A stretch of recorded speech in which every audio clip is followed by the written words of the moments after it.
Welcome to dairy का इंतजार आखिरकार खत्म हुआ। ये एपिसोड सच में बहुत ही जबरदस्त लेवल का है। इसमें जो डरावने सीन्स हैं वो बिल्कुल स्काईवर्ड स्वॉर्ड की याद दिलाते हैं और आपकी धड़कनें बढ़ा देंगे। और वो खतरनाक वैम्पायर जिसकी बातें हो रही थीं वो आखिरकार सामने आ ही गया। कहानी हमें फ्लैशबैक में साल 1908 में ले जाती है। हम छोटे फ्रांसिस को एक भरे पूरे बाजार में देखते हैं। वहां न सिर्फ नए नए खिलौने बिक रहे होते हैं बल्कि मजेदार करतब भी दिखाए जा रहे थे। लेकिन फ्रांसिस की नजर एक सर्कस के टेंट पर पड़ती है और वो चुपके से उसके अंदर घुस जाता है। अंदर का माहौल बहुत ही अजीबोगरीब था। वहां दिखने वाले इंसानों को देखकर उस छोटे बच्चे की रीढ़ में सिहरन दौड़ गई।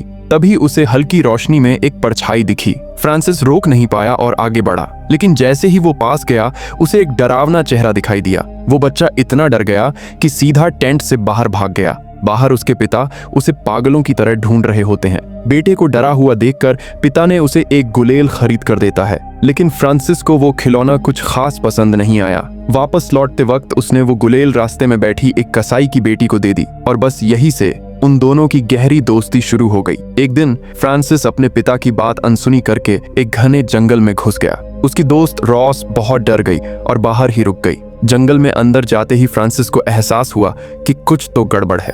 अंधेरे में उसे एक बड़ा सा जानवर दिखाई दिया। वो घबराकर इधर उधर देखने लगा। वो मॉन्स्टर उसके ठीक पीछे आ गया। फ्रांसिस जान बचाकर भागा, लेकिन वो उस 4 पैरों वाले जानवर से तेज कैसे दौड़ सकता था। तभी कहीं से एक पत्थर उड़ता हुआ आया। ये रॉस थी जो उसी गुलेल से उसे बचाने आ गई थी। पत्थर लगते ही वो जानवर थोड़ा चकरा गया और इसी मौके का फायदा उठाकर दोनों उस जंगल से भाग निकले। रॉस ने गहरी सांस ली और उसने बताया कि यह जंगल उनके कबीले का मना किया हुआ इलाका है, यहाँ आना सख्त मना है। फ्रांसिस ने वो बात याद तो रखी, लेकिन ज्यादा दिन तक नहीं।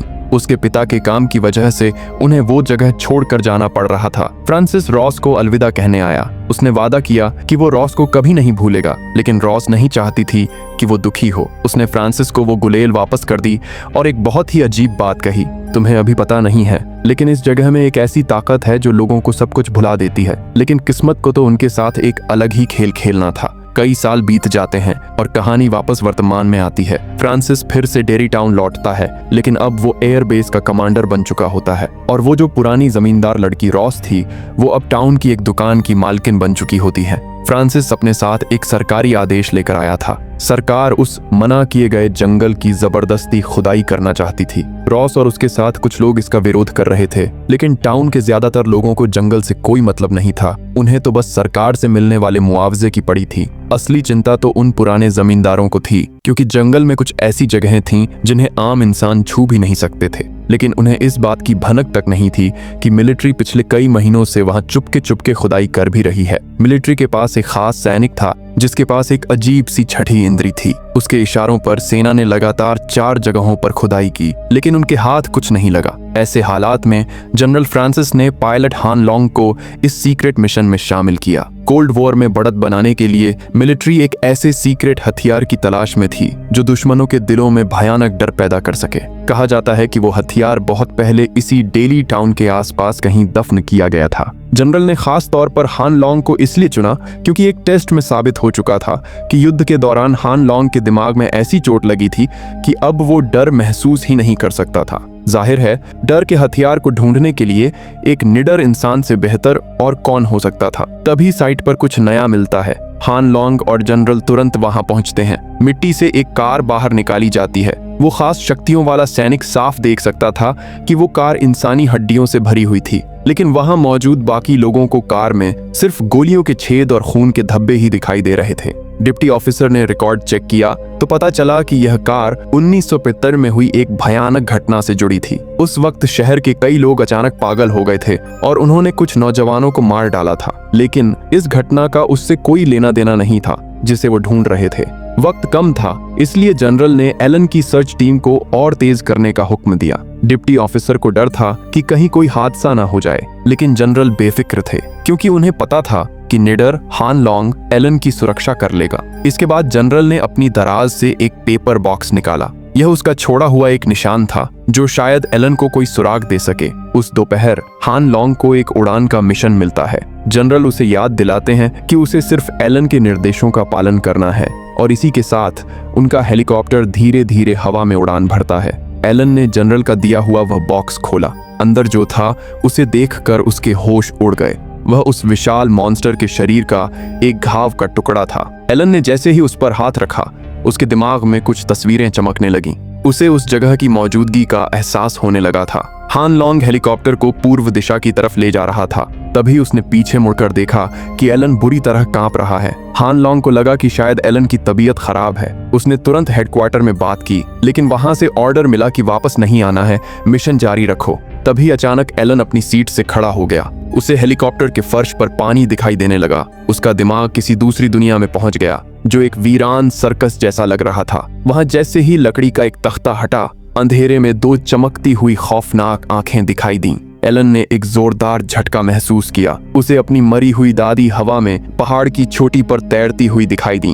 वो डर से पीछे हटा और वहां से भागने की कोशिश करने लगा, लेकिन हकीकत में वह हेलीकॉप्टर का दरवाजा खोलकर कूदने ही वाला था। अगर हान लॉन्ग ने उसे नहीं पकड़ा होता तो आज एलन की हड्डियां भी नहीं मिलती। लगता है जनरल बिल्कुल सही थे। इसको ढूंढने के लिए हान लॉन्ग जैसा निडर इंसान ही चाहिए, जिसे डर ही न लगता हो। इस घटना के बाद एलन समझ गया कि वो ताकत कितनी बुरी और खतरनाक है। उसने जनरल को समझाया कि उस चीज को मत छेड़ो, वरना बहुत बड़ी तबाही आएगी। जनरल हंसा, लेकिन उसका इरादा बदलने वाला नहीं था। उस दोपहर जनरल फिर एलन के पास गया। जनरल को हैरानी हुई, क्योंकि वो टाउन की पुरानी बातें भूलता जा रहा था, बिल्कुल वैसा ही जैसा रॉस ने बचपन में कहा था। एलन ने फिर चेतावनी दी कि उस कब्र को नष्ट मत करना।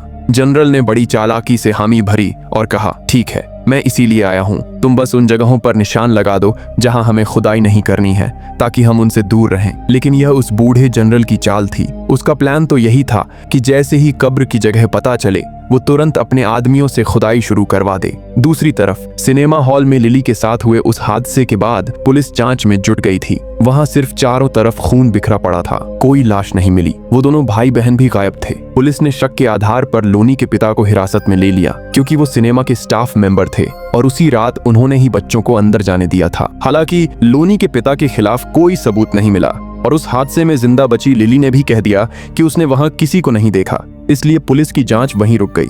लेकिन यह मामला इतना बड़ा था कि पूरे शहर में दहशत फैल गई। लोग डरे हुए थे।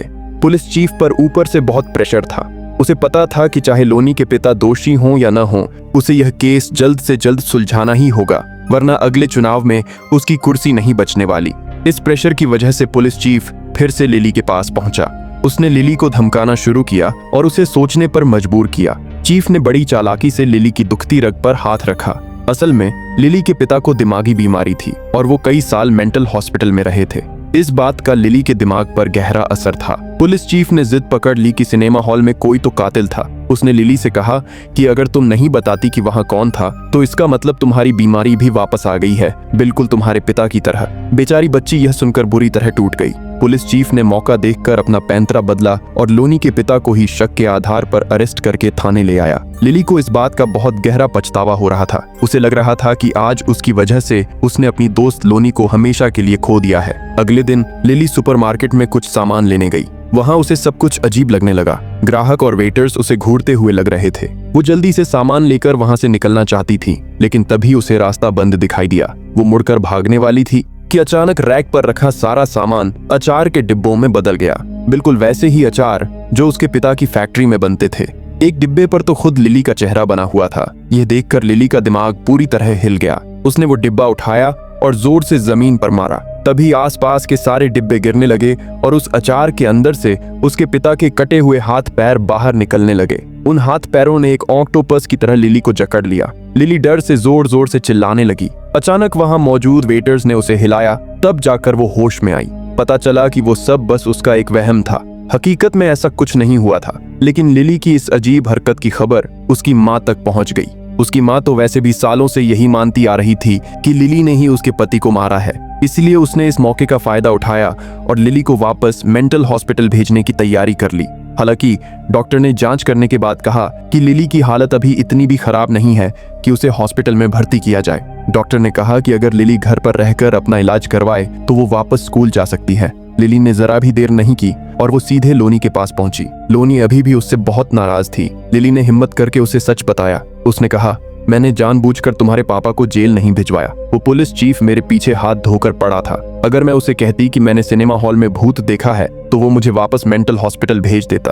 अब लिली के पास बस एक ही रास्ता था, उन भूतों और मॉन्स्टर्स की फोटो खींचना। सिर्फ यही वो सबूत था जिससे वो अपनी पुरानी गवाही को गलत साबित कर सकती थी और लोनी के पापा को बेगुनाह साबित कर सकती थी। लोनी ये सुनकर सोच में पड़ गई। प्लान तो अच्छा था, लेकिन सवाल ये था कि ऐसी भूतिया फोटो को कौन सी दुकान वाला डेवलप करेगा। यानी उन्हें खुद ही कोई ऐसा ढूंढना था जो यह काम कर सके।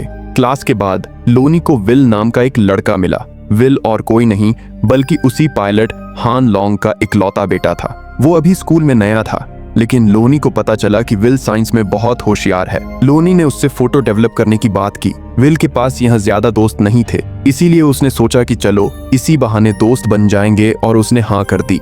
ये सारे बच्चे टाउन की एक सुनसान जगह पर मिले जिसे लिली ने अपना सीक्रेट अड्डा बना रखा था। वहाँ विल का नया दोस्त लिटिल रोल भी मौजूद था। लिली ने उन अजीब घटनाओं के बारे में बताया। उसने समझाया कि ये जो भूत हैं ये हमारे दिल के सबसे बड़े डर का रूप ले लेते हैं। जैसे लोनी को उसकी मरी हुई माँ दिखी और मुझे मेरे मरे हुए पापा। अगर हमें इनकी फोटो लेनी है तो हमें किसी तरह उन्हें अपने सामने बुलाना होगा। तभी लिटिल रोल को याद आया कि उसके होम टाउन में उसके अंकल एक घंटी वाली रस्म किया करते थे बुरी आत्माओं को बुलाने के लिए। सब हैरान थे कि क्या सच में ऐसा होता है। शाम होते ही ये पूरी पलटन कैमरा लेकर कब्रिस्तान पहुंच गई। लोनी ने मोमबत्तियां जलाईं और सब एक घेरा बनाकर बैठ गए। लोनी कुछ मंत्र बोलने लगी। सब एक दूसरे को देख रहे थे। किसी को उम्मीद नहीं थी कि लोनी इतना प्रोफेशनल काम करेगी, लेकिन काफी देर हो गई और वहां कोई भूत नहीं आया। उल्टे सबको नींद आने लगी। तब जाकर लिटिल रोल ने कबूला कि उसने कभी वो रस्म खुद देखी ही नहीं थी, बस अपने कजिन से सुना था। ये सुनते ही सबका दिमाग खराब हो गया। सबको लगा कि पूरी रात बर्बाद हो गई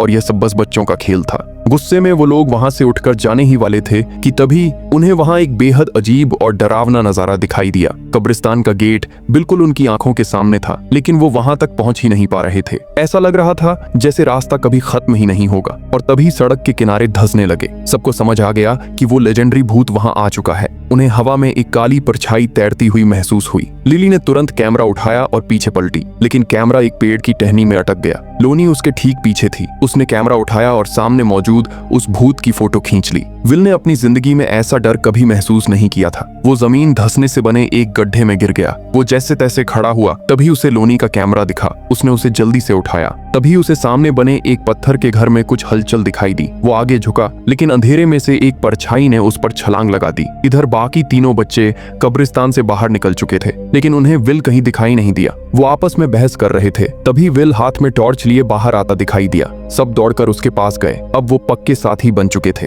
ये पूरी टोली वापस स्कूल पहुंची। वो चुपके से दूसरी मंजिल पर बने स्टूडियो में दाखिल हुए। विल के इंस्ट्रक्शंस पर उन्होंने केमिकल्स मिलाए और फोटो डेवलप करना शुरू किया। जैसे ही लाल रोशनी में तस्वीरें उभरना शुरू हुईं, सबके होश उड़ गए। उन्होंने सच में उस भूत को कैमरे में कैद कर लिया था, लेकिन विल वाली फोटो में कुछ तो अजीब था। हकीकत कुछ और ही इशारा कर रही थी। तो ये था वेलकम टू डेरी के एपिसोड 2 और 3। अगर आपको यह कहानी पसंद आ रही है तो हमारे साथ बने रहिए, क्योंकि आगे राज और गहरे होने वाले हैं। मिलते हैं अगली बार। तब तक के लिए गुड बाय।